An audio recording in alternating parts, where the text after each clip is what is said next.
Bonjour et bienvenue à tous à ce cours sur la psychologie transcendantale. Donc, aujourd'hui, on va mettre les points sur les i sur le mental. On va vraiment décortiquer comment le mental il est quand même un aspect principal dans notre vie et comment aussi engager notre mental dans la dévotion vers Krishna.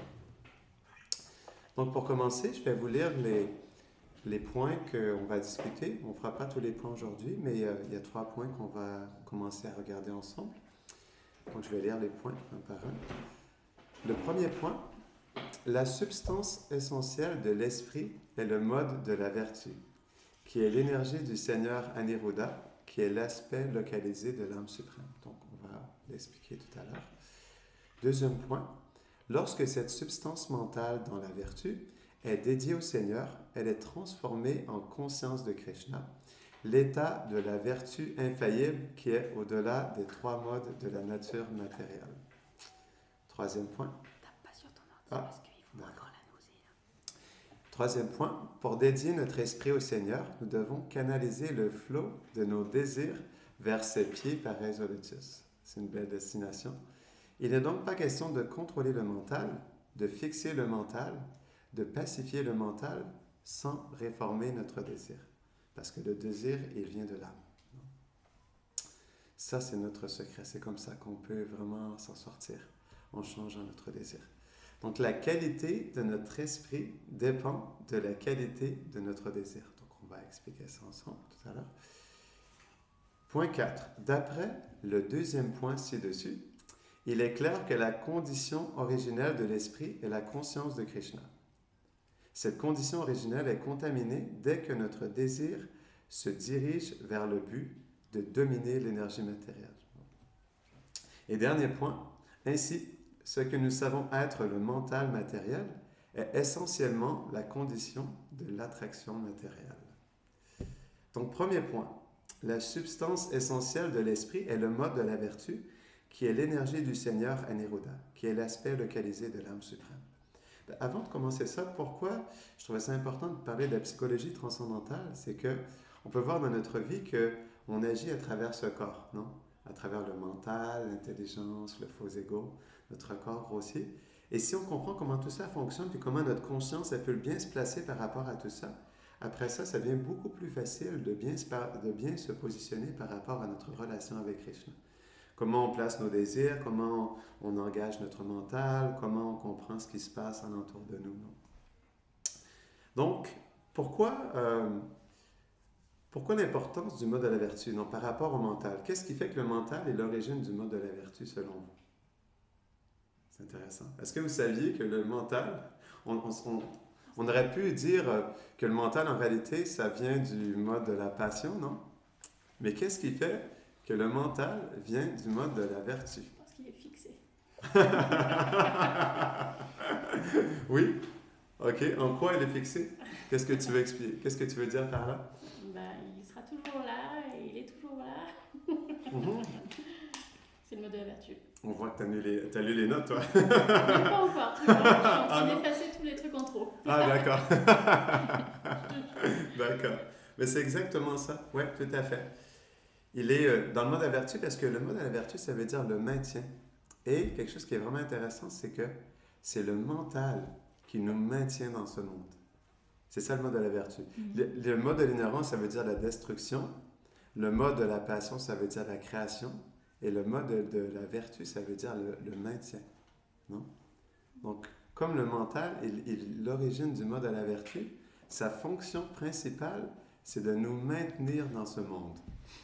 C'est pourquoi il a quand même un aspect très principal. On a expliqué dans nos dialogues sur le groupe WhatsApp que oui, c'est sûr qu'on peut mettre l'emphase sur différents aspects, mais quand même, le mental, c'est lui qui nous maintient dans ce monde. Donc, puisque l'esprit est un produit du mode de la vertu, s'il est fixé sur le Seigneur de l'esprit, Aniruddha, alors il peut être changé en conscience de Krishna. Ça, c'est un autre point qui est vraiment intéressant. En fait, tout ce que nous expérimentons, c'est parce que Krishna, il manifeste pour qu'on puisse l'expérimenter. Donc, le mental, il trouve sa source dans le Seigneur Aniruddha. Non. On sait qu'il y a 4 expansions de Krishna qu'on appelle le Chaturvyuha, non? Vasudev, Sankarshan, Pradyumna et Aniruddha, non? Pradyumna, c'est cette fonction d'attraction, ce qui nous attire, non? Le désir qui nous attire à des choses dans ce monde, ça c'est une fonction de Krishna qui s'appelle Pradyumna, non? Et Aniruddha, c'est une fonction de Krishna qui manifeste le mental. C'est pourquoi, en fait, ça c'est un verset du Srimad Bhagavatam dans le 3e chant, qui explique que comme notre mental est l'origine du Seigneur Aniruddha, alors on doit justement adorer le Seigneur Aniruddha qui est la source du mental. Donc c'est une prière qu'on peut faire. Si on a des difficultés avec notre mental, on peut justement demander au Seigneur Aniruddha de bien vouloir nous aider à nous connecter à lui, non? Puis à ce que notre mental devienne connecté à lui. Parce que c'est lui directement la source de notre mental. Donc, même si on est dans une idée qu'on est dans une expérience matérielle, toutes ces expériences, elles sont possibles parce que Krishna, à travers ses expansions, il nous permet ces expériences. Un autre point intéressant, quand on veut dormir, non, quand on s'endort, ou plutôt le sommeil profond. Est-ce que vous savez de qui vient le sommeil profond? Mahavishnu, oui, exactement. Donc, il y a un état de conscience qui s'appelle Susupti. C'est qu'on est dans un sommeil profond. En fait, je pense que c'est même pas le sommeil profond, c'est l'état de rêve en réalité. Susupti, c'est l'état de rêve. Et cet état de rêve, c'est Mahavishnu qui nous permet cet état. C'est expliqué, hein? Il y a un verset dans les Védas qui dit que lorsqu'on dort, on entre dans le monde de Brahman. Pourquoi? Parce que quand on s'endort, en fait, c'est le potentiel Susupti, donc c'est Mahavishnu qui nous entoure, qui nous englobe de son potentiel de rêve et qui nous permet de rêver, en fait, qui nous permet de dormir. Donc ça, c'est Mahavishnu qui nous donne cette expérience parce que lui-même, il a cette expérience d'être dans un état de rêve, non? Parce qu'on sait que ce monde, c'est le rêve de Mahavishnu, non? Et donc, c'est comme ça qu'on peut rêver parce que Mahavishnu lui-même, il rêve. Et à travers son potentiel qui émane de lui, il nous permet aussi, nous, de rêver, non? C'est exactement la même chose avec le mental. Donc, cet aspect du mental, il vient d'Aniruddha et c'est ce qui fait que nous avons l'expérience du mental dans ce monde.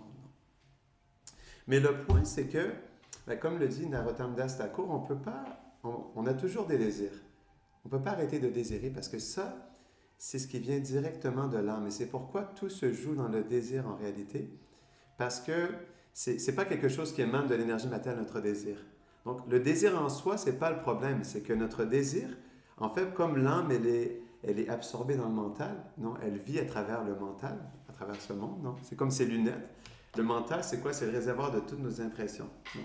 Toutes les impressions subtiles. C'est la pensée, la volonté, le sentiment. Donc, on vit beaucoup de choses à travers la pensée, la volonté, le sentiment, non? Donc, à travers ça, on désire à travers le mental. Mais le désir, il vient directement de l'âme. Ça émane directement de l'âme, pas de l'énergie matérielle, non? Donc, c'est pourquoi, comme on ne peut pas arrêter de désirer, c'est pas arrêter de désirer le point. Et c'est pas de vouloir contrôler notre mental. Est-ce qu'on peut contrôler le mental? Est-ce que vous pensez que c'est possible de contrôler le mental? Oui, bien sûr. D'accord. Oui. Alors, pourquoi Arjuna dit que même avec mes deux mains, quand le mental est tellement puissant que je n'arriverai jamais à l'arrêter, même Oui, avec mais mes deux mains. Krishna, il dit aussi que si je te donne l'intelligence, alors tu peux dominer ton mental. Oui, bien sûr, tout à fait. Donc, ce que je voulais expliquer là-dedans, c'est que le mental, c'est une énergie de Krishna. C'est pas qu'on peut juste le contrôler, mais la meilleure manière dont on peut se négocier avec le mental, c'est de le diriger, en fait, de changer le flow du mental, en fait, avec nos désirs. Parce que le mental, il est contrôlé par le désir. Parce que c'est le désir qui nous pousse à agir dans ce monde, non? C'est le désir originellement qui nous pousse à faire quelque chose. Et ça se vit à travers le mental, non? Donc c'est pourquoi si nous transférons nos désirs pour plaire à la personne suprême, c'est ça la perfection de la vie. Dès que notre désir est transféré vers la domination de l'énergie matérielle, il devient contaminé par la matière, non? Okay, oui. Comment tu transformes ton désir alors? En fait, comment on transforme le désir, c'est en le redirigeant. C'est comme une rivière, par exemple. Comment tu le rediriges? C'est à travers justement la connaissance, parce qu'elle t'aide à te comprendre quelle est l'origine du désir et quel est le bon désir pour l'âme en réalité. Ok, et comment on appelle le fait d'apprendre des choses, de connaître des choses, c'est quelle chose on utilise pour ça? C'est l'intelligence. Merci. Mais comme j'expliquais, on pourrait juste parler d'intelligence, mais là on met plus l'aspect sur le mental. Oui, je sais, mais tu peux pas ne pas en parler. Oui, parce que si tu on va en parler. Que c'est le désir qui contrôle le mental, bah tu oublies qu'en fait le désir il est aussi contrôlé ou il est dirigé plutôt par l'intelligence qui après lui dirige le mental. Oui, exactement. Disons que c'est comme une ligne qui se suit comme ça. Mais le point, c'est que ça reste que même si l'intelligence te donne l'information, c'est quand même le mental qui a le dernier mot. Ouais, ça, bien sûr. C'est pourquoi le mental, il y a quand même un aspect principal dans tout Oui. ça. Non? Mais si tu as une intelligence forte, Oui. Ton mental peut pas être tu es obligé, c'est comme tu as le dessus vraiment. Mhm. C'est Ton mental, et même si tu as ton mental, même si tu as des désirs qui sont forts, c'est vraiment un contrôle, comme on dit avec le cocher, comme on dit avec tout.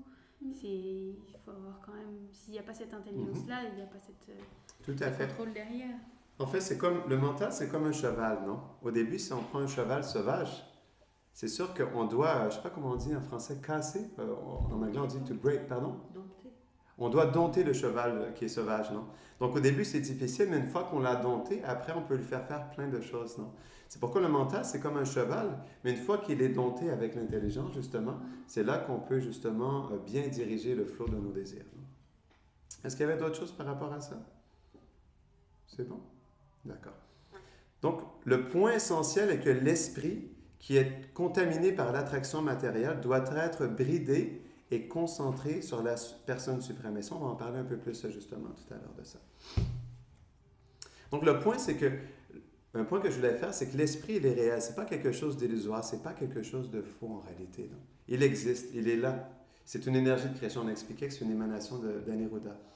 Donc, le point, c'est l'esprit, il est réel, mais c'est sa projection particulière, non, dans ce monde, qui a une illusion de ce qui est réel. C'est la projection de ce qui est réel qui a une illusion, mais l'esprit lui-même, il est réel. C'est quoi l'esprit exactement alors? Le mental.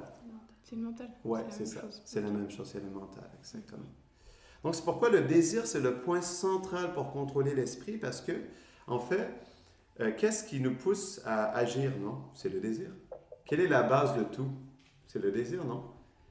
Krishna l'explique dans la Bhagavad Gita. Au départ, il y a une contemplation d'un objet des sens, non? Une fois qu'on l'a contemplé, ensuite, on devient attiré. Puis une fois qu'on devient attiré, on désire justement poser un geste, faire une action. Non? Donc c'est pourquoi le désir, il est vraiment l'aspect principal. Et c'est pourquoi aussi, c'est au désir qu'on doit couper l'attachement, parce qu'une fois qu'on entre dans l'action, là, il devient trop tard, non? C'est ce que Krishna explique. Dans la contemplation de nos attachements, quand on arrive au désir, c'est comme le moment ultime pour couper la racine avant que là, on soit poussé par notre désir à agir et à poser un geste. Est-ce que ça fait du sens? Oui, c'est bon. OK. Donc, c'est ça. Le désir, je le répète, c'est vraiment le point central pour contrôler l'esprit. On a expliqué ça tout à l'heure. Donc, c'est l'esprit qui nous maintient dans ce monde. Mais c'est à cause du mental que nous sommes dans le monde matériel. Donc, si le mental change d'orientation, nous ne sommes plus dans le monde matériel, nous sommes dans le monde spirituel.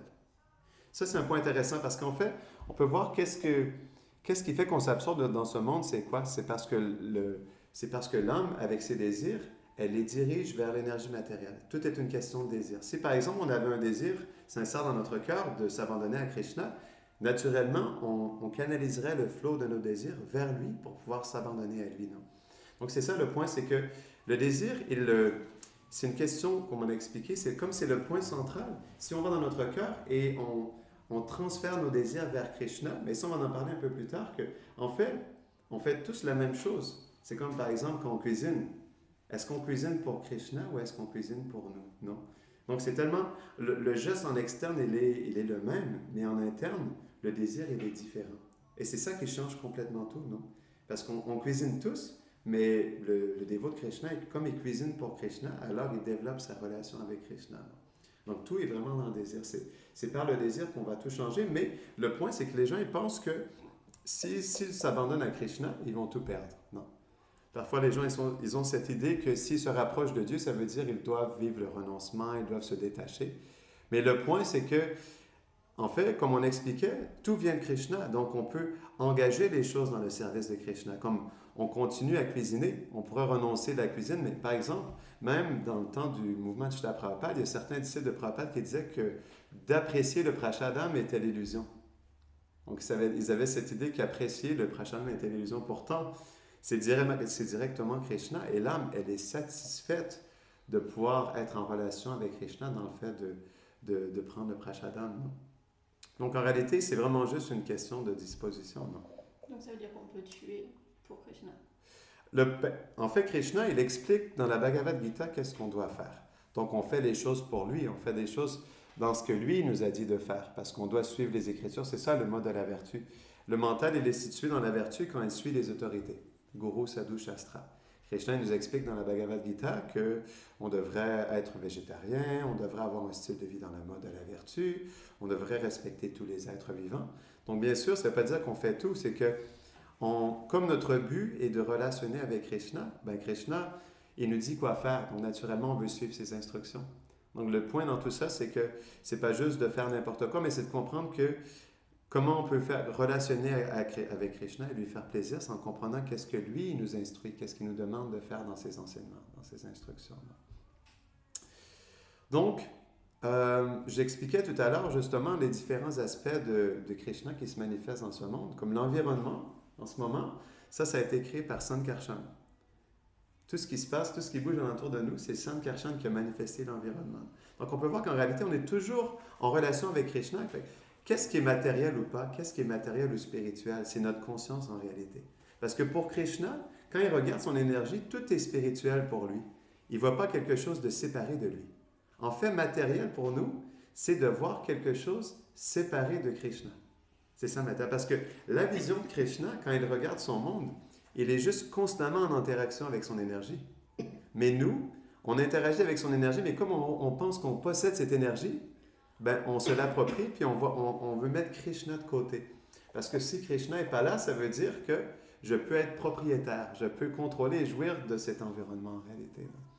Donc, c'est pourquoi, justement, c'est facile pour nous de, comment je pourrais dire, cet aspect-là, pourquoi, justement, les personnes, ils souhaitent vivre sans Dieu. Ça veut dire que si Dieu n'est pas dans le portrait, alors je peux continuer à être indépendant.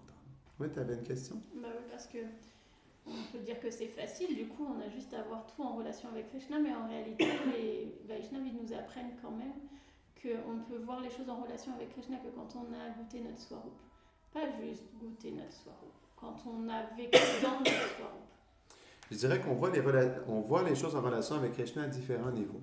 On peut les voir au niveau de Brahman, on peut les voir au niveau de Paramatma, et on peut les voir au niveau de Bhagavan. Donc ça ne veut pas dire que avant le niveau de Bhagavan, lorsqu'on est un associé éternel, on ne voit pas dans la même profondeur puis dans la même transcendance que quelqu'un qui est au niveau de Bhagavan.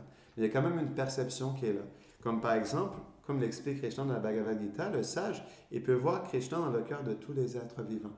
Il peut voir l'âme spirituelle dans le cœur de tous les êtres. Donc il y a une perception qui est là, mais ce n'est pas comme par exemple les gopis lorsqu'elles sont dans la forêt de Vrindavan et qu'elles voient un arbre, elles voient directement Krishna. Non. Donc ça, c'est la vision des associés éternels de Krishna. Donc nous, on n'a pas cette vision. On peut, par exemple, si on regarde les nuages, on peut penser à Krishna, bien sûr, mais les gopis, elles voient Krishna. Elles voient le sourire de Krishna dans le soleil, elles voient les bras de Krishna dans les branches des arbres. Donc c'est une perception qui est directement... Et c'est pas juste une vision. C'est pas juste une vision, c'est une expérience directe, exactement. C'est pas de l'imaginaire. Parce qu'au niveau transcendantal, en fait, les associés de Krishna, ils sont toujours en relation directe avec Krishna, que ce soit même dans le rêve, l'état d'éveil, ou le sommeil profond, ou même dans l'état subtil, non? C'est ce qui est expliqué. Donc c'est pourquoi, bien sûr, pour eux, leur perception, elle est à un niveau vraiment supérieur. Mais pour nous, c'est possible, à notre petit niveau, justement, de percevoir Krishna en chaque chose. Comme l'explique Krishna dans la Bhagavad Gita, il dit « Je suis le parfum dans la fleur ». Donc ça, c'est quelque chose pour nous dans lequel on peut Comment je pourrais expliquer ça? C'est plus que c'est une aide pour apprendre à rediriger son mental. Mais pour moi, c'est pas que c'est quelque chose qui peut être atteint facilement. Tu vois ce que je veux dire? C'est-à-dire que dans la Bhagavad Gita, Krishna il donne les choses à faire et comment on doit se diriger, comment on doit diriger notre désir par rapport à tout ça. Et oui, ça nous aide. Mais tant qu'il n'y a pas l'expérience de la Swarup, même du Brahman ou du Paramatma, c'est tellement élevé. En réalité, c'est tellement... il faut des millions de vies déjà pour pouvoir atteindre ces états-là, que c'est comme, ok, on a toutes des instructions comme un enfant, on lui dit pourquoi il ne doit pas faire ci ou pas faire ça, ou qu'il doit faire ci ou faire ça, pour pouvoir diriger son mental et le canaliser le plus possible. Mais atteindre des états comme ça, c'est très très élevé. C'est pourquoi on commence par la connaissance. En fait, Krishna, dans la Bhagavad Gita, il nous dit que si on étudie cet enseignement, on l'adore avec notre intelligence. Non? Donc, par la connaissance, théoriquement, on commence on appelle ça Shastra Chakshu. voir à travers les yeux de la connaissance. Donc, à travers la connaissance, on peut percevoir, non? Comme par exemple, un point simple, un exemple simple, si vous êtes dans la forêt, vous voyez des centaines d'arbres, vous pouvez justement, si vous comprenez par la connaissance qu'il y a une âme spirituelle dans chaque être vivant, vous pouvez percevoir à travers la connaissance qu'il y a une âme spirituelle dans chaque brin d'herbe. Non? Dans chaque plante, dans chaque fourmi, il y a une âme spirituelle. Donc ça, c'est voir à travers les yeux de la connaissance. Après ça, il y a Gyan et Vigyan. Gyan, c'est la connaissance, et Vigyan, c'est la connaissance qui devient réalisée. Donc Krishna peut nous donner des réalisations. À travers l'étude de la connaissance, Krishna peut nous donner des réalisations. Parce que Krishna, il explique qu'il est la source du souvenir, de la connaissance et de l'oubli. Donc c'est lui qui nous donne en fait la connaissance dans notre cœur, et c'est lui qui nous donne le souvenir de sa personne aussi. Donc dépendamment de notre relation avec Krishna, justement, la connaissance, elle peut devenir réalisée lorsqu'on l'applique dans notre vie à travers notre pratique spirituelle. Dans le fait de suivre les instructions du maître spirituel et d'appliquer personnellement ces enseignements dans notre vie, Krishna, dans sa douce volonté, peut nous donner des réalisations sur ce qu'on étudie ou sur ce qu'on pratique ou qu'on observe directement dans notre vie. Mais oui, c'est sûr que bien sûr, il y a différents niveaux et on ne peut pas s'imaginer le niveau de ces associés éternels de Krishna qui sont capables de voir Krishna et d'interagir personnellement, intimement avec Krishna, même à travers un nuage. Non? Mais pour nous, justement, on peut plutôt à travers ce que Krishna partage dans la Bhagavad Gita, voir comment on peut relationner avec lui à travers sa création, à travers le fait qu'il est situé dans le cœur de tous les êtres, comme par exemple quand on relationne avec les autres, on peut méditer sur le fait que Krishna, il est dans le cœur de chacun et qu'on apprécie chacun parce que Krishna, il est présent dans le cœur, comme Namasté veut dire « je salue le Dieu qui est en toi ». Non? Et on peut apprécier qu'il y a une âme spirituelle qui est là aussi. Et dans ce sens-là, on veut servir, on veut apprécier, non? Et on a un respect pour les autres. Est-ce que c'est bon? Est-ce qu'il y avait d'autres choses par rapport à ça? C'est bon? D'accord. Donc, OK. Donc, on a expliqué que l'environnement a été créé par Sankarshan. L'attraction à cet environnement, c'est Pradyumna, non? Mais notre identité dans l'ignorance, c'est la base. C'est ça le problème, c'est que, en fait, on a une identité qui vient du faux ego, qui est dans le mode de l'ignorance, parce que le faux ego, c'est le mode de l'ignorance, non? Ignorance, pour nous, veut dire, ignorance, c'est comme l'opposé de notre vérité, non? Donc, le faux ego, pour nous, veut dire que, en fait, on a une perception opposée de ce que nous sommes réellement. Non. C'est ça le mode de l'ignorance dans le faux ego. C'est qu'on perçoit quelque chose de complètement différent. Puis, et ça, c'est pourquoi je vais vous montrer le point du mental. C'est pourquoi le mental, il a quand même un aspect principal dans tout ça, parce que cette ignorance du faux ego, qui est la base de notre identité dans ce monde, elle est maintenue par le mode de la vertu, qui est le mental. C'est pourquoi Krishna dit que le mental, comme il nous maintient, il peut être notre meilleur ami ou notre pire ennemi. Non? Donc, le mode de la vertu, c'est l'âme suprême, parce que Aniruddha, c'est l'âme suprême aussi. Non? Donc, cette fonction d'Aniruddha, il est aussi l'âme suprême. Et pourquoi il y a cet aspect important entre le mental et le désir? C'est parce que Aniruddha, qui est la source du mental, il est aussi l'âme suprême. Et qu'est-ce que l'âme suprême fait pour nous qui est dans le cœur? Il y a une fonction principale, l'âme suprême dans notre cœur, pour nous permettre de vivre dans ce monde. Qu'est-ce qu'il fait? Il nous observe, mais il fait autre chose aussi. Sans ça, on ne pourrait rien faire dans ce monde, puisqu'il n'y a pas un brin d'herbe qui bouge. Non? Pardon? Il sanctionne nos désirs. Donc, est-ce que vous comprenez la subtilité là? En fait, c'est l'âme suprême qui sanctionne nos désirs. Tous nos désirs. Il n'y a pas un brin d'herbe qui bouge sans la sanction de Krishna.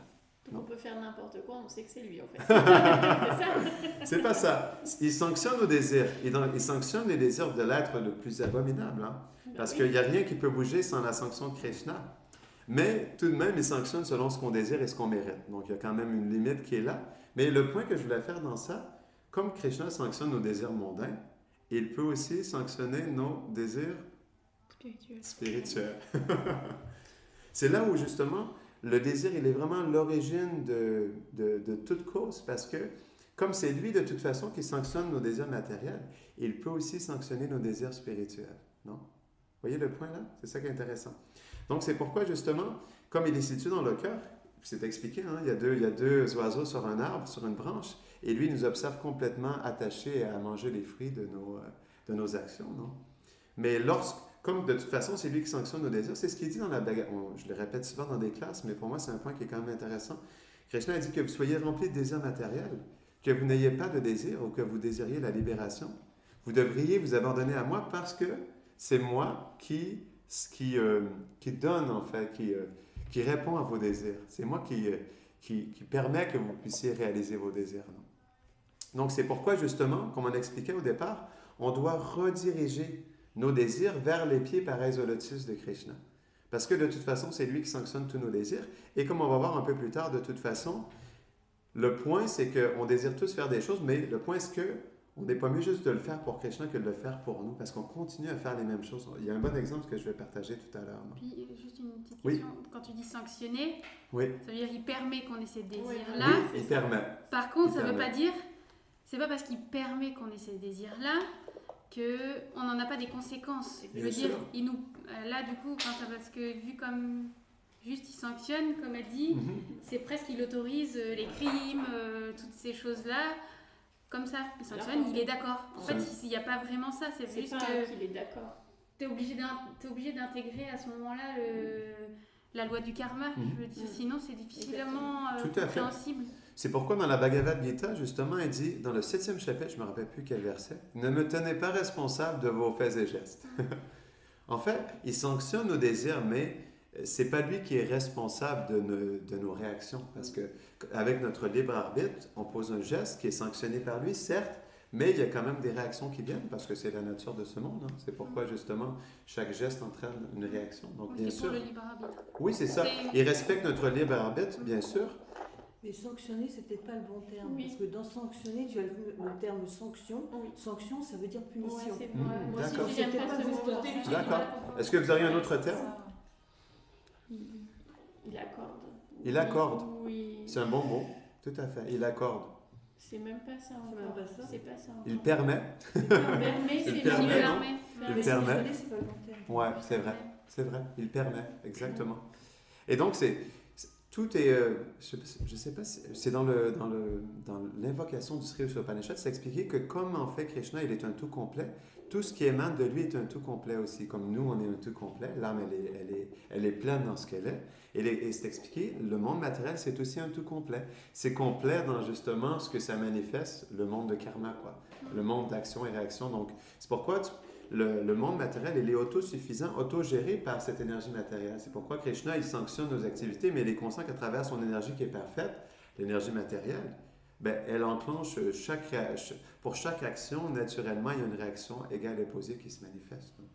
Parce que je trouve l'exemple, par exemple, dans le Mahabharat, on voit l'exemple avec Duryodhana au moment juste avant Kurukshetra, la guerre de Kurukshetra. À ce moment-là, Krishna, il se présente comme le dernier messager pour essayer de négocier la paix entre les deux parties. Et Krishna lui-même, il se met en tant que messager. Ça veut dire qu'il vient à Hastinapur et il parle devant toute l'assemblée des rois, et spécialement devant Dhritarashtra et devant son fils qui veut faire la guerre. Et à ce moment-là, il développe différentes diplomaties. Donc ça pourrait être comme comparé à la connaissance qu'il nous donne pour nous donner les clés de savoir comment réagir dans notre vie.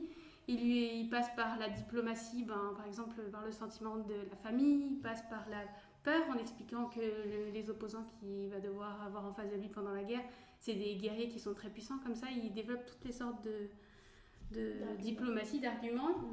Malgré tout ça, Duryodhana, il n'est pas capable d'accepter. Et là, ils expliquent que Krishna, il est Dieu, il est la personne suprême, il pourrait le forcer à faire changer son mental. Il pourrait le forcer à changer son mental. Mais il ne le fait pas. C'est pas la volonté de Krishna de nous forcer à faire les choses. Ça veut dire qu'il lui donne l'intelligence de pouvoir prendre sa décision par A plus B, pourquoi il ne devrait pas agir de cette façon-là. Mais malgré le fait qu'il explique, malgré le fait qu'il aurait pu avoir vraiment les arguments vraiment pour vraiment le forcer physiquement à changer son avis, il lui laisse le libre arbitre de choisir. Et du coup, je trouve que ça illustre Tout à fait. pas mal Bien sûr. ce que tu avances. Donc, même dans ses divertissements, Krishna, il applique ça aussi, quoi. Ouais. Personnellement. Donc, c'est vraiment intéressant comme point. Donc, par rapport au mental, la difficulté dans ça, c'est que plus on s'identifie à notre mental et plus nous avons tendance à être incapables de l'analyser et de travailler avec lui.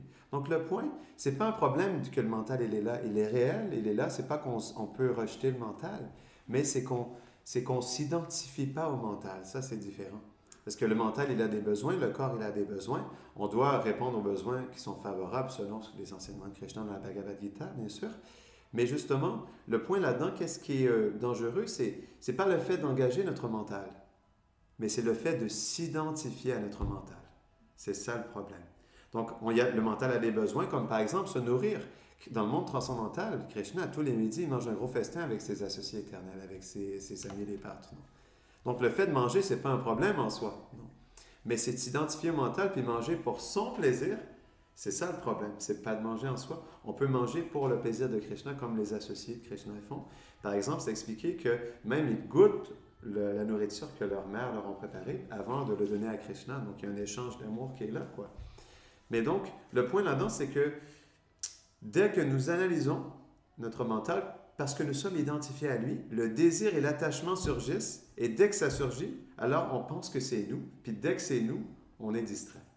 Non, c'est ça le point. C'est que c'est juste une question d'identification en réalité. C'est ce qui fait que toutes les difficultés viennent parce qu'on s'identifie au mental. On reste l'âme, mais on s'identifie tellement à tout ce qui passe par le mental qu'on devient attaché, parce que, en fait, le mental veut dire le désir et l'attachement. C'est pourquoi c'est balèze le mental quand même. Non. À Neruda, non, c'est la source du désir et de l'attachement, quoi. Donc c'est pourquoi justement, en d'autres termes, on doit brider le mental, non? Est-ce qu'on peut dire ça en français, brider? Non, comme un cheval, non? On doit brider le mental, bride. Le problème, c'est que, comme on s'identifie au mental, qu'est-ce qui se passe? C'est que le mental, il prend le dessus. C'est pourquoi il n'y a plus l'intelligence. Non? Et c'est le mental, au lieu que ce soit l'intelligence, justement, qui bride le mental, parce qu'on s'identifie au mental, c'est le mental qui bride la conscience et la conduit où il veut. Alors que ça devrait être l'inverse. Non. Ça doit être l'intelligence qui bride le mental. Mais dans notre société, comme on n'a pas été éduqué, non, c'est plutôt, si on peut voir dans notre société, c'est une société où on se laisse aller dans le mental, non, c'est plutôt une société du mental, quoi. Si je peux dire comme ça. Il n'y a pas de contrôle du mental, il n'y a pas l'intelligence qui est cultivée par la connaissance. Donc, c'est une société où on répond à tous nos désirs. C'est comme fast food society, on fait tout ce qu'on veut, quoi. Donc, c'est pourquoi le problème, c'est qu'on est complètement dans l'opposé de ce qu'on devrait faire avec notre intelligence, nos désirs, notre conscience.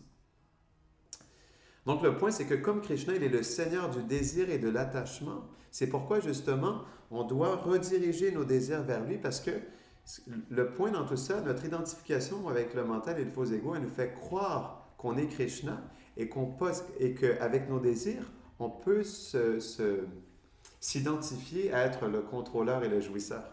C'est ça le problème. C'est pourquoi rediriger nos désirs vers Krishna, ça veut dire changer d'identification aussi. Parce que si je m'identifie comme être le contrôleur et le jouisseur, c'est sûr que tous mes désirs vont aller dans ce sens-là. C'est pourquoi en réalité, l'identification, elle est comme un aspect qui est important aussi avec le mental, parce que c'est ce qui nous pousse justement à désirer d'une certaine manière. Si je pense que je suis ce corps, je vais désirer ces choses seulement avec ce corps. Et si je pense que je suis une âme spirituelle, je vais désirer autre chose. Si je pense que je suis un serviteur de Krishna, ben, je vais désirer me rapprocher de Krishna. Donc, l'identification, c'est vraiment cet aspect qui nous aide à rediriger nos désirs en réalité. Non? Est-ce qu'il y avait d'autres choses par rapport à tout ça? Ou des questions? C'est bon? Ça va? OK. Mais encore une fois, non? Même si j'expliquais, non, le faux ego, l'identité d'être un contrôleur, il est maintenu par quoi? Qu'est-ce qui maintient? Le mental. Donc, le mental maintient notre fausse identité qu'à travers le désir matériel, il veut être le contrôleur et le jouisseur.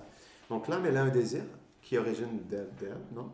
Mais ce désir, il passe à travers le mental. Parce que le mental est la source du désir, et plutôt une expression du désir et de l'attachement. Non? Donc, à travers le mental, on a un désir matériel, et comme on est influencé par le faux ego, qui nous pousse à être un contrôleur, ben, on veut contrôler et jouir de nos désirs. Non? Donc, tout ça, c'est complètement relié. C'est pourquoi, justement, en réalité, ce qui est intéressant par rapport au fait d'aider les gens, par rapport à ce qui se passe dans leur vie, lorsqu'ils débutent la vie spirituelle, c'est de leur faire comprendre qu'en réalité, c'est pas qu'ils changent leurs désirs.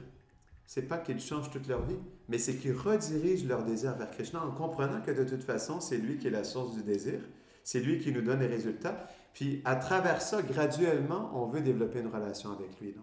Donc, il y a un point principal, c'est où on se tourne vers lui, on comprend que nos désirs, ils sont faits pour être dirigés vers lui parce que c'est lui qui est la source du désir et c'est lui qui est, on pourrait dire, le bénéficiaire suprême et le contrôleur suprême. Non? C'est tout simplement une mauvaise identification qui nous pousse à travers nos désirs matériels à vouloir contrôler les choses. Tu voulais dire quelque chose? Oui, parce que disons que la chose, c'est que c'est quelque chose qui est graduel. Oui, En oui, fait, oui, c'est exactement. parce que C'est graduel. c'est pas tant que d'un coup on va rediriger nos désirs, c'est qu'en suivant ce que Krishna il désire, ce que le maître spirituel il veut, et ben nos désirs changent. Et c'est là qu'on se redirige. C'est pas tant qu'on va se dire oh, maintenant je vais méditer sur Krishna, on va pas méditer sur Krishna en faisant comme ça. C'est plutôt en faisant les choses qu'on nous donne à faire que notre désir va changer et qu'un goût supérieur va venir pour faire des choses qui sont dirigées vers la spiritualité. Et petit à petit, alors on peut de plus en plus s'offrir, etc. Tout à fait, je suis tout à fait d'accord avec ça. Bien, un point qui est intéressant, qui est simple et qui se peaufine à travers l'éveil, à travers le progrès spirituel, c'est que le point qui est simple dans ça, en même temps qui est, on pourrait dire toujours simple, mais en même temps compliqué, quoi. Ça dépend de comment on l'approche. Mais le point, c'est nos désirs, ils se manifestent comment? On a expliqué un peu ça. Qu'est-ce qui fait qu'on a plein de désirs matériels? Qu'est-ce qui nous pousse à désirer dans ce monde? C'est l'âme. Oui, tout à fait. C'est l'âme, mais influencée par le faux ego et le mental. Non? Donc, c'est pourquoi si on travaille sur notre identification, il y a un moment donné, il y a une transformation. C'est pourquoi c'est une question de transformation. Non? Pour nous, c'est ça la différence. Comparé au Mayavadi, ce n'est pas une transformation, eux, c'est une négation de tout. Nous, on ne cherche pas la négation, on cherche la transformation de notre conscience. Parce que toutes les énergies du Seigneur, elles sont faites pour servir Krishna. Ce n'est pas qu'elles ont d'autres fonctions. C'est que seulement que nous, comme on se prend pour Krishna, on prend ces énergies, puis on prend les fonctions naturelles de ces énergies pour notre contrôle et notre jouissance. Mais elles ont toujours la même fonction. Ce n'est pas que leur fonction, elle change en réalité, non. Elles ont toujours cette fonction de servir Krishna, mais c'est nous qui la prenons. Au lieu de l'utiliser pour servir Krishna, on la prend pour nous servir nous-mêmes. Donc, vous voyez, en fait, c'est juste une question de conscience et de désir, parce qu'elle a toujours la même fonction. C'est pourquoi, justement, le point simple dans ça, c'est que plus on s'identifie au mental, plus on va identifier nos désirs matériels à notre identité et au fait d'être un contrôleur et un jouisseur. Donc, c'est l'aspect de changer d'identification. C'est comme ça que graduellement notre transformation elle se fait parce que si je suis une âme spirituelle, si je suis un serviteur, eh bien naturellement, qu'est-ce que je vais faire dans ce monde? Je vais vouloir servir Krishna. Non? Donc bien sûr, c'est graduel. C'est pas qu'on devient un serviteur à 100% à tous les niveaux, à tous les aspects de notre vie, mais reste que tout est dans l'identification en réalité. Non? C'est vraiment l'aspect principal à travers la compréhension du mental. Non? Est-ce qu'il y a des questions, des réflexions par rapport à ça? C'est bon? OK. Moi, j'avais une question un peu par rapport à tout ça, pour clarifier aussi certains concepts qui peuvent être peut-être mêlés dans mon esprit. OK. Justement, mental et esprit, est-ce que c'est la même chose? Oui, c'est la même chose. C'est juste un vocabulaire différent. Je veux dire juste un mot différent, mais oui, c'est la même chose. Parce qu'un peu, il y a cette conception-là, tu vois, il y a trois éléments. Le corps, l'âme, l'esprit. Donc on a le corps physique, notre âme qui est éternelle, non? Et notre mental, notre esprit qui est plus temporaire, non? Est-ce que c'est le mental, c'est l'esprit qui est fait des différentes impressions de nos vies passées et qui nous forment cette fausse identité? Oui, c'est... Ça mélange dans des concepts. Oui, tout à fait. En fait, c'est le corps subtil dont le mental maintient les impressions, maintient l'identité. Et le mental, il est réel. C'est une énergie de Krishna, non? Et l'âme, elle agit à travers le mental et le corps subtil. Mais c'est le mental en lien avec l'intelligence et le faux ego, le corps subtil en tout, non? Mais le mental qui maintient tout ça, qui transporte l'âme d'un corps à un autre, quoi. Ok, ouais. Bon, ouais, super, merci beaucoup. Pas de problème. Donc, c'est pourquoi, en fait, toute notre existence, elle est basée sur le mental. Parce que c'est pas quelque chose d'autre qui nous maintient dans le monde matériel. Le corps ne nous retient pas ici. Nous n'avons pas à nous débarrasser du désir, nous devons juste changer le désir. Donc, c'est juste pour mettre cet aspect sur le désir, parce que c'est vraiment ça qui change absolument tout. Donc, deuxième point, lorsque cette substance mentale dans la vertu est dédiée au Seigneur, elle est transformée en conscience de Krishna, l'état de la vertu infaillible qui est au-delà des 3 modes de la nature matérielle. C'est un transfert. On essaie de transférer le mental, de s'engager dans une activité spirituelle au lieu de matériel. Mais ça ne veut pas dire changer d'activité. Comme par exemple, on a expliqué, tout est Krishna, non? Et il y a un verset en sanskrit, Krishna Surya Sama Maya Handakar. C'est ça, en tout cas, Maya Handakar. Ouais. En fait, ce verset, il explique que Krishna, il est comme un soleil, et quand il est présent, Maya n'est plus là. L'obscurité n'est plus présente. Donc, c'est pas matériel, spirituel, c'est pas 2 aspects complètement opposés. C'est comme, par exemple, le jour et la nuit, c'est pas 2 aspects complètement opposés. C'est juste quand il y a le jour, il n'y a plus la nuit, et quand il y a la nuit, il n'y a plus le jour. Mais ce sont 2 aspects qui s'entrecroisent en réalité. Donc, ce verset, c'est intéressant. Quand Krishna est présent comme un soleil, il n'y a plus de maya, il n'y a plus d'obscurité en réalité.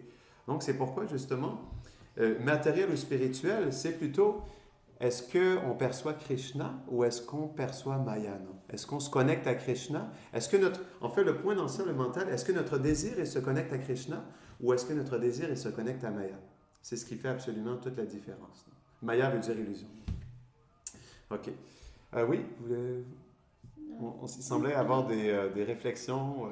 J'allais juste dire, du coup, en fait, tu es en train de nous dire qu'on a juste à attendre que le jour se lève. Quoi. Bien, le jour, il est toujours levé.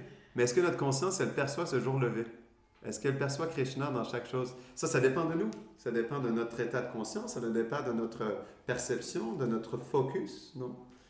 Ça dépend de comment notre conscience, elle engage son mental dans le service de Krishna, non? Elle engage son intelligence dans son service, le faux ego dans son service, non? C'est ça le point dans tout ça. Krishna, en fait, qu'est-ce qui voile? Qu'est-ce qui voile le soleil? C'est notre perception erronée des choses. Le point, c'est tellement subtil, c'est que qu'est-ce qui entre dans le mental? Quelle est la différence? Comment on peut savoir? Qu'est-ce qui fait qu'il va avoir l'illusion qui entre dans mon mental au lieu de Krishna?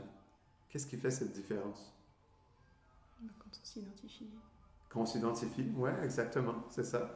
Quand on s'identifie, quand on s'absorbe dans cet aspect, quand on engage nos désirs pour nous-mêmes dans cette identification d'être le contrôleur et le jouisseur, non? Mais en réalité, qu'est-ce qui fait que Krishna entre dans notre esprit? C'est le même principe, non? En fait, c'est une question de perception. Si avec notre mental, on perçoit l'illusion séparée de Krishna, parce que illusion, qu'est-ce que ça veut dire? Illusion, ça veut dire ce qui n'est pas Krishna. Mais il n'y a rien qui n'est pas Krishna. Ça veut dire qu'il n'y a pas d'illusion. L'illusion, c'est pas ça l'illusion. L'illusion, c'est notre perception que Krishna n'est pas là. Pourquoi on ne veut pas que Krishna soit là, comme on a expliqué tout à l'heure? Si Krishna n'est pas là, alors je peux m'approprier cette chose. C'est ma pomme, c'est mon argent, c'est ma maison, c'est mon épouse, c'est mon chien, c'est ci, c'est ça. Non. C'est juste ça, en fait. Donc, comme on veut Krishna en dehors du portrait pour être en contrôle de notre environnement, eh bien, on perçoit l'illusion et l'illusion entre en nous. Mais si on perçoit tout cet environnement comme une énergie de Krishna qui est faite pour le servir, alors je vais, au lieu de l'engager ou de désirer dominer cette énergie, je vais désirer servir cette énergie ou assister cette énergie à servir Krishna. Donc, c'est ça le point. En réalité, c'est vraiment subtil. C'est un point qui est simple, c'est juste un état de conscience en réalité. C'est pourquoi on ne demande pas aux gens d'arrêter de manger. On ne demande pas aux gens d'arrêter d'avoir des relations. On ne demande pas aux gens d'arrêter de faire de la musique. Mais on demande aux gens de percevoir Krishna dans ça et de voir comment ils peuvent diriger leurs désirs vers le service de Krishna. Donc, c'est juste une redirection, non? C'est une canalisation de ces désirs vers Krishna en réalité. Est-ce qu'il y a des questions par rapport à ça? Ouais. Moi, j'ai une question parce qu'on dit que nous, on a le libre arbitre. Mm-hmm. Du coup, Krishna, il n'intervient pas. Si on veut faire quelque chose, et ben, on le fait. Mais du coup, est-ce que Krishna, il a le libre arbitre? Ça veut dire qu'on peut très fortement l'appeler et le désirer qu'il soit là.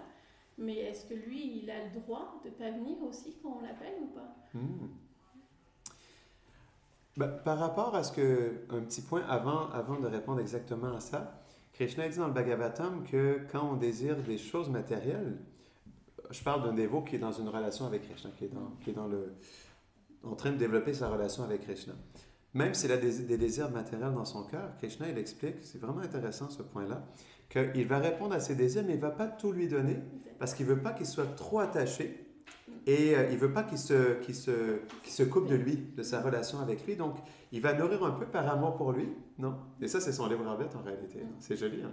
Donc, il va quand même nourrir un peu, mais en même temps, pas trop. Puis même, il peut répondre à son désir de manière à ce qu'il devienne frustré pour qu'il puisse vouloir abandonner son désir finalement et vouloir s'abandonner à lui plutôt en réalité. Donc ça, c'est son libre arbitre. Et après ça, est-ce qu'il vient ou pas? Mais comme le disait Srila Prabhupada, tout dépend de sa douce volonté.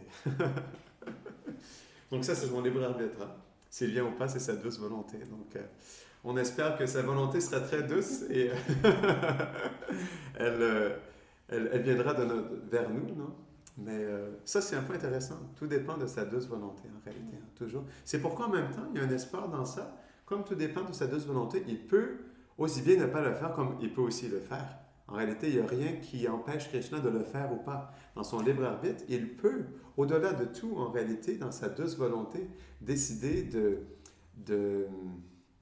d'intervenir plus intensément dans notre vie. Non? Donc, c'est pourquoi c'est tellement personnel en même temps. Et c'est pas dans des cas, c'est pas des blocs. L'expression de la miséricorde, elle est tellement unique et elle est indépendante, mais elle se manifeste tellement d'une manière différente pour chacun. Donc, c'est dur de... Il y a des aspects généraux que les grands sages expliquent, mais après ça, comment ça se définit, ça dépend, c'est du cas par cas en réalité. Comme on voit dans l'histoire de Gopakumar. On ne rentre pas dans toute l'histoire, mais pour ceux qui connaissent Gopakumar, c'est un bon exemple de ça en réalité. Krishna, il est sorti de ses propres règles qu'il a établies pour pouvoir donner sa propre présence. Il est même descendu en tant que son maître spirituel. Et c'est rare que Krishna fasse ça. Non? Donc ça, c'est un bon exemple que oui, il peut sortir parfois. C'est sûr que là, c'est un cas particulier quand même, Gopakumar. Mais c'est pour montrer le point que oui, Krishna, parfois, il va au-delà de ses règles, par son libre arbitre. Parce que par son libre arbitre, il a établi des règles qu'il dit dans la Bhagavad Gita qu'il respecte d'habitude, mais par son libre arbitre, parfois aussi par amour pour son dévot. C'est ce que je l'ai Il dit. est prêt à- Exactement, moi c'est ce que j'attendais que tu dises, parce que en fait l'amour quand même ça rend esclave. Oui. Oui, bien Donc, sûr. bien comme sûr. dans l'histoire dans la Bhagavad Gita, enfin, c'est comme ça, Bhishma, dans le Mahabharata c'est comme ça. Enfin, il va contre ce qu'il avait dit qu'il ne se battrait pas. Mais Bhishma, il avait tellement un fort désir et un fort amour pour Krishna que même Krishna, il a été obligé Exactement. Ouais, Donc en c'est fait, vrai. en réalité, C'est vrai. ça veut dire J'avais que oublié si Bhishma, l'amour d'ailleurs. il est C'est- assez fort, ça veut dire que Krishna, c'est ça. il est obligé Oui, par bien amour. sûr, on est tout à fait, d'accord, hein. tout à fait. Je suis d'accord avec toi. Et il avait fait la promesse, hein. Il avait fait la promesse, hein, pourtant. Il avait fait la promesse. Et il a brisé sa Il a promesse. brisé. En Et fait, plein il a de fois, brisé, Donc, il a brisé et en même temps, il n'a pas brisé. Parce que Oui. Krishna, Ouais, il fait c'est toujours ça. les choses en même temps. Ah oui, Parce qu'il a exactement, brisé c'est sa ça. promesse, parce Bien qu'il sûr. a levé une arme contre Bhishma. En même temps, c'était pas vraiment une arme, puisque c'était pas une flèche, Mhm. c'était pas une épée, c'était C'était une juste roue de une char. C'est comme les Shingadev, non? Il n'était pas dans les airs. il était... C'est ça. Et il a pas intervenu que à ce moment-là, en fait, Mhm. en réalité. Ah ouais, hein. Ouais. À un moment, je sais plus le détail des personnages, mais à un moment, il y a quelqu'un qui a voulu lancer une arme contre Arjuna dans la bataille. Et c'était une arme vraiment puissante. Si je ne me trompe pas, c'est l'arme Vaishnav. Il y a toutes des circonstances de cet ennemi qui avait réussi à avoir cette arme-là. Et si Arjuna il avait reçu cette flèche-là, il aurait pu vraiment en mourir. Et à ce moment-là, Krishna il a fait enfoncer le char, il a donné un coup, il s'est levé. Et en fait, c'est Krishna lui-même qui a reçu l'arme. Et en fait, quand la flèche elle a rencontré Krishna, alors la flèche elle s'est échangée en une guirlande de fleurs autour de son.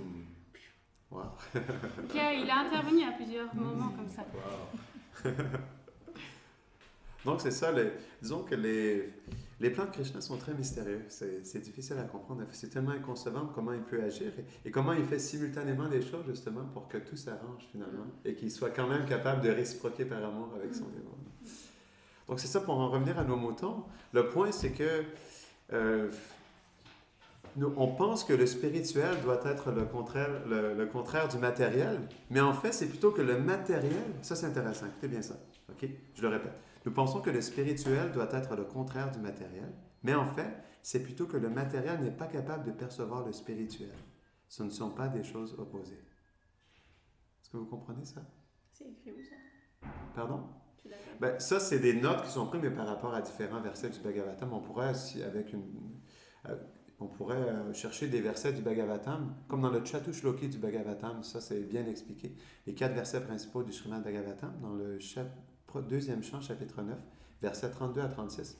Krishna, il met bien en place, en fait, ces principes-là. Mais je pourrais peut-être, dans une autre classe, vous les partager, si vous voulez. OK, donc... OK. Est-ce que c'était clair, ça? C'est plutôt que le matin n'est pas capable de percevoir le spirituel. Pourquoi? Juste pour m'assurer que c'est clair pour vous. C'est l'identification à Dieu et à moi. Oui, ça c'est tout à fait. Ça c'est par rapport à nous, mais par rapport à ce qui se passe en réalité. Qu'est-ce qui fait que nous, on perçoit pas Krishna? On a expliqué tout à l'heure. Le désir de vouloir. Oui, c'est ça, exactement. Ah oui, C'est juste ça, l'illusion, oui. mais ça c'est vraiment intéressant. L'illusion, on pense que c'est en externe. Ah non, il ne faut pas que je regarde ça. L'illusion, non, c'est plutôt que je perçois séparé de Krishna et du coup je perçois l'illusion. C'est juste ça en réalité. Non? C'est vraiment juste ça. C'est une question de conscience. Tout est une question de conscience. Non? Parce que tout est une énergie Krishna, non? Donc c'est juste qu'on perçoit quelque chose de séparé, comme ça, ben, je peux le mettre à part et je peux le garder pour moi. C'est juste ça, principalement. OK. Troisième point, pour dédier notre esprit au Seigneur, nous devons canaliser le flot de nos désirs vers ses pieds pareils au lotus. Il n'est donc pas question de contrôler le mental, de fixer le mental, de pacifier le mental, sans réformer notre désir. La qualité de notre esprit dépend de la qualité de notre désir. Donc ça, c'est intéressant. Donc, on avait expliqué justement, le mental, lui, il accepte et il rejette, mais il est basé sur le désir. Donc si notre désir change, notre mental change. Est-ce que vous comprenez? Pourquoi? OK, je pose la question. Pourquoi la qualité de notre... Pourquoi la qualité de notre esprit dépend de la qualité de notre désir? C'est les désirs qui vont faire agir le mental. Oui, exactement. Parce qu'on est poussé par nos désirs, non? Donc, si nos désirs deviennent spirituels, si on désire graduellement servir Krishna et dans l'association de ses dévots, si on désire engager nos activités dans le service de Krishna, mais naturellement, le mental, c'est là où il devient... Qu'est-ce qui fait que notre mental, il passe d'un ennemi à un ami? C'est le désir. Tout simplement. Dès que nos désirs se dirigent vers Krishna, le mental, il devient un ami. Même, souvent, Gurudev, il expliquait ça, c'est comme... je me rappelle même, Guru Govinda Maharaj, il expliquait ça. En fait, à un moment donné, notre mental, plus on l'engage dans le service de Krishna, plus nos désirs, à travers notre mental, s'engagent dans le service de Krishna. Et plus notre mental, il devient un dévot. Il va à nos pieds, il nous dit, s'il te plaît, engage-moi dans ton service. Quoi. C'est comme ça qu'il devient notre ami en réalité, parce que, qu'est-ce que le mental cherche?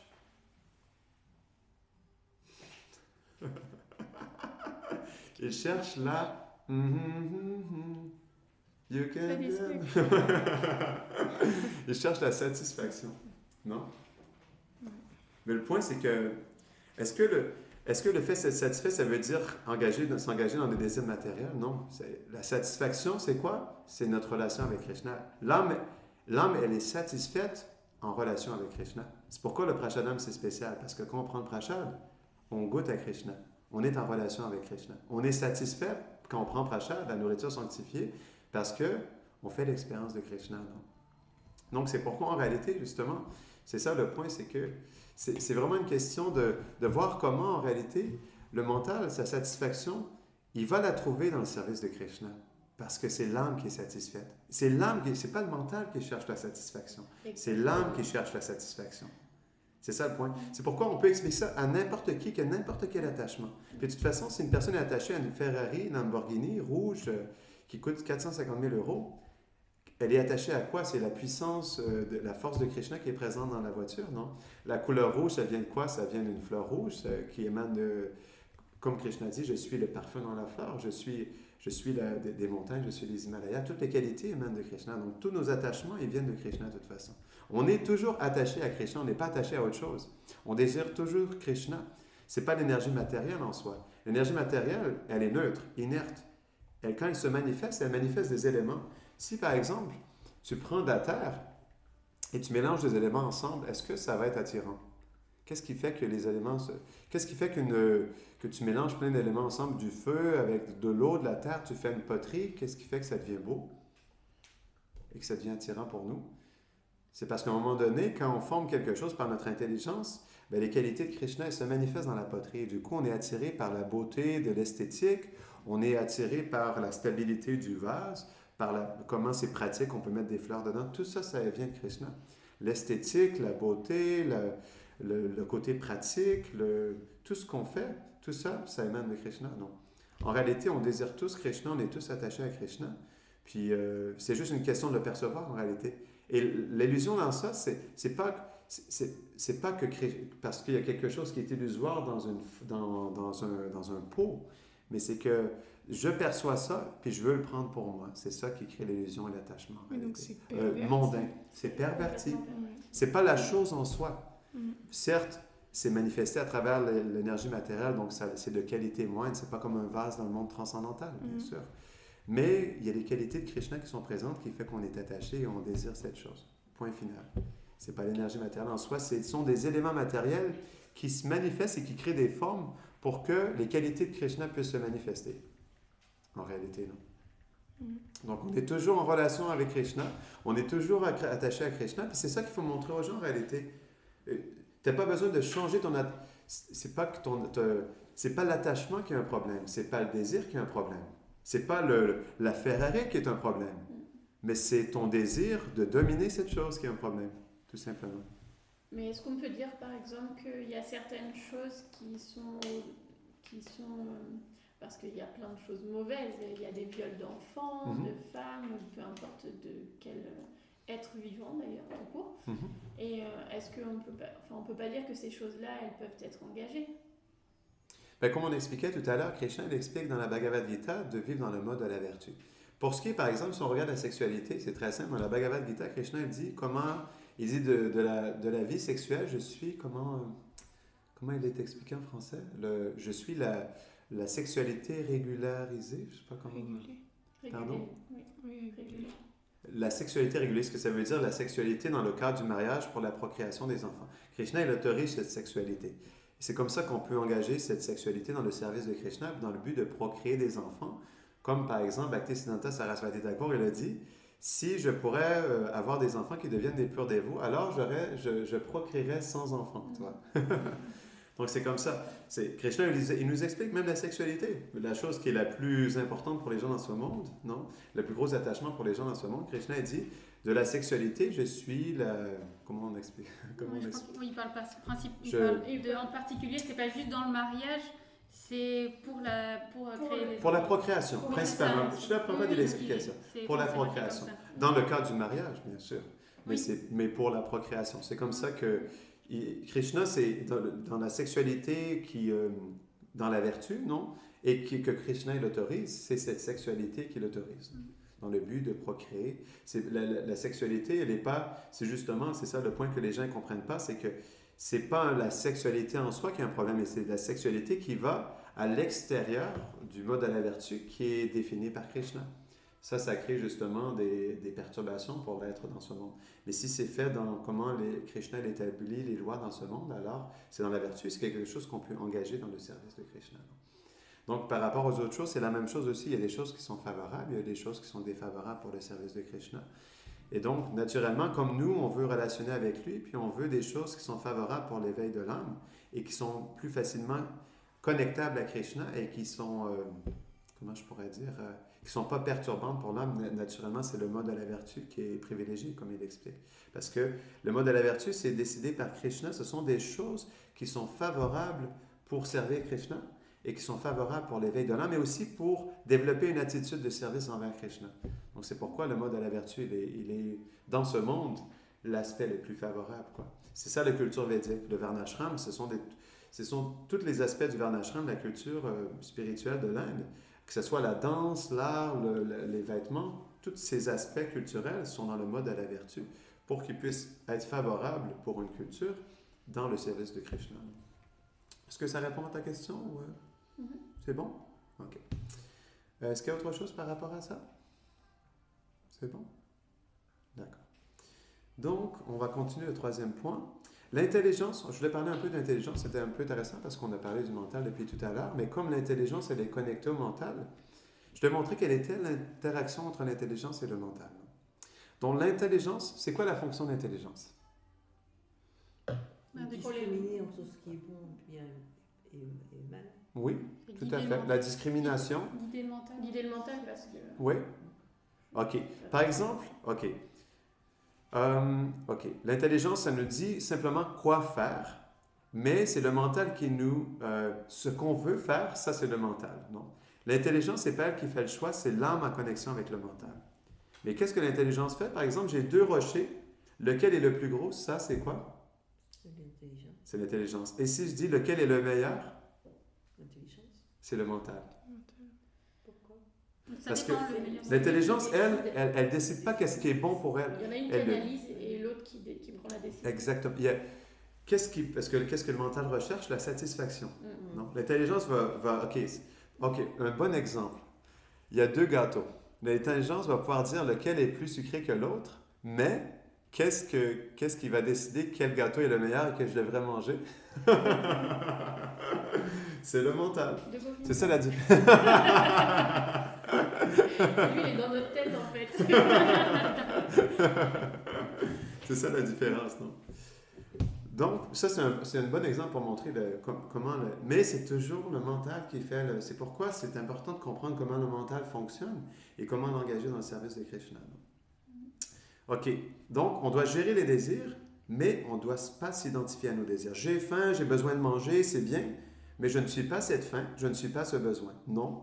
Les besoins sont là parce que le corps l'exige, le mental l'exige, les sens l'exigent, mais reste que ce n'est pas moi. Parce que plus, on avait expliqué ça au début, plus on s'identifie au mental, plus ça devient difficile de l'analyser puis de mieux le placer, en fait, pour que nos désirs ils puissent être dirigés vers Krishna. OK? Donc, un point intéressant par rapport au désir, puis comment, en fait, c'est simple de servir Krishna par rapport à ce principe-là. J'ai faim, OK? J'ai un ami, je pourrais juste me nourrir. Non? Ça, c'est comme c'est le désir, comment je pourrais dire, égoïste. Non? OK, j'ai faim, mais j'ai un ami qui est là, mais moi, je pourrais juste me nourrir. Ensuite, OK, peut-être que je vais être satisfait physiquement si je me nourris, mais émotionnellement, je ne serai pas satisfait parce que j'ai mon ami qui n'est pas nourri, non? Donc, mon ami, lui, il n'est vraiment pas satisfait, non? Mais maintenant, si je travaille sur le principe de nourrir mon ami, alors il va être satisfait. Je vais aussi manger dans le processus et émotionnellement, ça a été pris en charge, non? Et la relation va se développer. Donc, dans les 2 cas, on a mangé, alors c'est quoi le meilleur? C'est tellement simple en réalité. Si on peut expliquer ça aux gens, non? C'est qu'on n'arrête pas de manger, mais c'est qu'on le fait avec l'espace pour inclure Krishna dans ça. Et on continue de manger. Puis en plus, ce qu'on doit expliquer aux gens, c'est que la satisfaction réelle, bien, comme on a expliqué, on peut tout décortiquer par rapport aux attachements des gens. Hein. Ils sont de toute façon tous attachés et attirés à Krishna. Point final, parce que quelle est la source de l'attraction? Pradyumna. Pradyumna, dans les Chaturvyuha, les 4 principes, les 4 expansions de Krishna, de Balaram. Pradyumna, c'est cette expansion de Krishna qui nous donne l'attraction pour les choses dans ce monde. Et ces choses manifestent des qualités de Krishna. Donc, c'est intéressant, pensez à ça un instant. Donc, on est attiré par quelque chose dans ce monde. Par exemple, on a tous été amoureux quand on était jeunes, non? On tombe amoureux d'une personne et on a ce sentiment d'être attiré par l'autre personne. Ça vient d'où, ce sentiment d'être attiré? Ça vient de Pradyumna. Donc, c'est déjà Krishna qui infuse ça dans notre cœur. Puis en plus, l'autre personne, puis les qualités qu'elle manifeste et qui nous attire, ça vient de qui? Ça vient de Krishna. Là, il y a un problème. Il y a un Il y problème. a un problème. C'est quoi le problème? Mais c'est là, c'est comme, vous comprenez? C'est tellement juste une subtilité. En fait, on a toujours été attaché et attiré juste à Krishna, mais on ne le savait pas. C'est pourquoi c'est vraiment intéressant la psychologie transcendantale.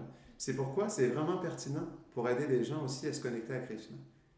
Parce que c'est pas qu'ils changent, c'est juste qu'ils ne sont pas conscients qu'ils sont attachés à Krishna en réalité. Non? Mais ça peut être quand même un piège de voir les choses sous cet angle-là, parce qu'on peut se dire, ah bah oui, mais moi, chez cette personne, j'aime Krishna, et j'en ai entendu plein parler, même habillé en orange. Hein. Chez cette personne, c'est ça que j'aime, bien sûr, ce sont les qualités de Radha et Krishna. Mais en réalité, quand tu penses comme ça, tu perds l'aspect de pouvoir juste être un serviteur. Et tu es quand même un jouisseur là-dedans. Ben, tout est une question. C'est plus subtil. Oui, bien sûr, ça c'est subtil. Le point dans tout ça, c'est pas d'apprécier la beauté, parce que par exemple, Krishna a dit, je suis le parfum dans la fleur. La fleur, c'est pas elle qui émane la beauté. Par exemple, on peut être attiré. Je parle de la même chose avec un être humain puis une fleur. C'est le même principe en réalité, non? Quand tu es attiré par le parfum de la fleur, ce parfum, il émane de Krishna. Après ça, par exemple, si une personne apprécie la beauté, comme par exemple Prabhupada, il appréciait la beauté des... il disait que les femmes juives, elles étaient jolies particulièrement. Il appréciait la beauté des femmes juives, non? Et comprenant chez la Prabhupada, on peut voir dans son état d'esprit, bien sûr, qu'est-ce qu'il apprécie. Ben, cette beauté féminine, elle vient de Radharani. Donc, chez la Prabhupada, dans son état de conscience pure, il percevait ça, non? Donc, le point, c'est le fait d'apprécier la beauté, c'est pas simple. Ça dépend. On apprécie la beauté pourquoi? Voilà, Est-ce que c'est pour un désir personnel d'être satisfait pour soi-même dans le contrôle et la jouissance? Alors ça, c'est un problème et ça nourrit l'illusion.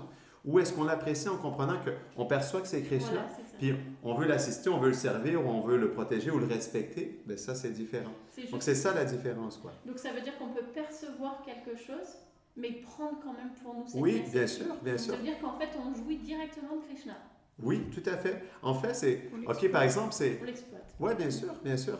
Parce que le point, c'est que, comme n'importe quel exemple, comme n'importe quelle chose dans ce monde, en réalité, c'est toujours le même C'est principe. toujours le même principe. On peut percevoir, mais le point, c'est que la subtilité et le danger, comme tu disais là-dedans, c'est qu'en percevant ça, on apprécie, mais après ça, à un moment donné, on apprécie, mais pour nous, dans notre contrôle et jouissance, et ça contamine notre conscience.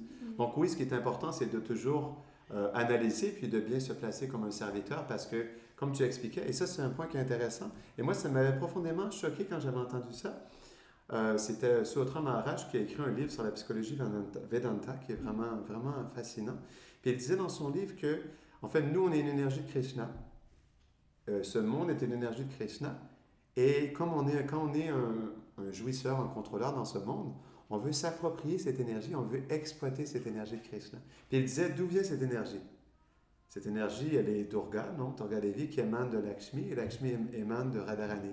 Donc, en réalité, indirectement, on pourrait se dire, c'est pas que ça se fait directement, mais on pourrait dire comme principe qu'on essaie de s'approprier la compagne de Krishna. Ça, c'est la réalité. Et moi, quand j'ai entendu ça, pouf, ça me fait de la peine. Parce qu'on peut voir justement, c'est notre jouissance et contrôle dans ce monde, c'est d'essayer de jouir puis de contrôler la compagne de Krishna. Parce que sa compagne, c'est son énergie. C'est pas ça se fait directement. C'est une expansion de Radharani. C'est une expansion d'une expansion d'une expansion, mais ça reste que... C'est pourquoi, en fait, c'est simple, pourquoi on souffre dans ce monde, toute notre souffrance, elle vient du fait qu'on veut dominer cette énergie qui est faite pour Krishna, et cette énergie, elle n'est pas contente. Donc, elle nous fait souffrir. Et ça, il faut l'expliquer aux gens aussi. La source de la souffrance, c'est ça, en réalité. C'est tellement logique, cette philosophie. La source de toutes les souffrances, c'est ça, en réalité. La domination de l'énergie matérielle. Qu'est-ce qui se passe dans le monde entier? C'est la domination de l'énergie matérielle et c'est ce qui crée absolument tous les problèmes en réalité. Donc c'est pourquoi c'est beau ça, parce que c'est tellement une pure logique en réalité. C'est tellement clair ici, ben pour nous, premièrement, on doit l'appliquer dans nos vies, mais si on peut aider les autres aussi à justement ajuster ces aspects dans leur conscience pour leur permettre de comprendre que, ben justement, c'est de toute façon, si ils ne seront pas plus satisfaits déjà, parce que les gens veulent être satisfaits dans ce monde, ils ne seront pas plus satisfaits, ça c'est sûr, ça n'amène que la souffrance, non? Puis en plus, ça recouvre l'âme davantage et ça la repousse de sa vérité. Ça la pousse à continuer à vivre dans un cycle des vies et des morts. Donc, en réalité, si on met tout ça dans un ensemble, c'est pas un... Disons que pour l'âme conditionnée, tout ça, c'est une violence à elle-même. C'est une violence envers cette énergie. Puis ce n'est que violence en réalité. Donc, c'est pourquoi la connaissance, ça fait du bien parce que ça aplanit des choses dans notre vie, dans notre cœur. Ça nous permet de bien situer notre cœur en réalité. Donc, merci, c'est vraiment intéressant ce que tu as posé. Donc, OK, dans le même état d'esprit, si le mental accepte que se connecter au Seigneur et servir le Seigneur, non? Tout ce dont nous avons besoin, nous l'obtiendrons, non? Parce que de toute façon, Krishna, il expliquait, non? Que tu sois rempli de désirs, que tu n'aies pas de désir ou que tu désires la libération, c'est moi de toute façon qui réalise tous les désirs. Donc, abandonne-toi à moi tout simplement, non? Donc, il réalise tous les désirs et pourvoit, comme par exemple, chez la Prabhupada, il donnait beaucoup cet exemple des oiseaux. Si on prend un pot de grains, pas un pot, mais un sac de grains, on le laisse par terre dans un marché, les êtres humains vont tout le prendre pour eux, non? Puis ils vont partir avec, mais les oiseaux vont en prendre un petit peu, ils vont repartir, puis ben, tout le monde va être satisfait en réalité. Donc, même au niveau de la nature, sans en être conscient, tous les animaux sont pourvus, comment on dit? pourvus par Krishna en réalité. Non. Donc le point, c'est que de toute façon, si on se connecte à Krishna, on sert Krishna, ben, tout ce dont nous avons besoin, nous l'obtiendrons. Mais c'est juste que nous ne comprenons pas. On pensera qu'en servant le Seigneur, je renonce à tout. Je vais offrir une belle nourriture à Krishna, mais je n'apprécierai pas cette nourriture. Je n'ai pas cuisiné pour mon plaisir, mais quand je le prends en prashad, c'est très agréable. C'est normal, c'est Krishna. L'âme est satisfaite en relation avec Krishna. Donc c'est ça le point. C'est que les gens, c'est vraiment subtil, mais pour les gens, ils pensent qu'en servant Krishna, en se rapprochant de lui, qu'ils ne seront pas heureux, qu'ils ne seront pas satisfaits, puis qu'ils vont devoir se détacher de tout leur attachement. Mais ce n'est pas ça le point. Ce qu'ils ne comprennent pas, c'est qu'au contraire, c'est en se connectant à Krishna, c'est en servant Krishna qu'on est vraiment satisfait en réalité. Parce que c'est l'âme qui est satisfaite. OK. Est-ce qu'on devrait parler de tout ça? Il est déjà tard. Hein. Oui, il est déjà tard. On arrête là, hein? OK, c'est bon, on arrête là.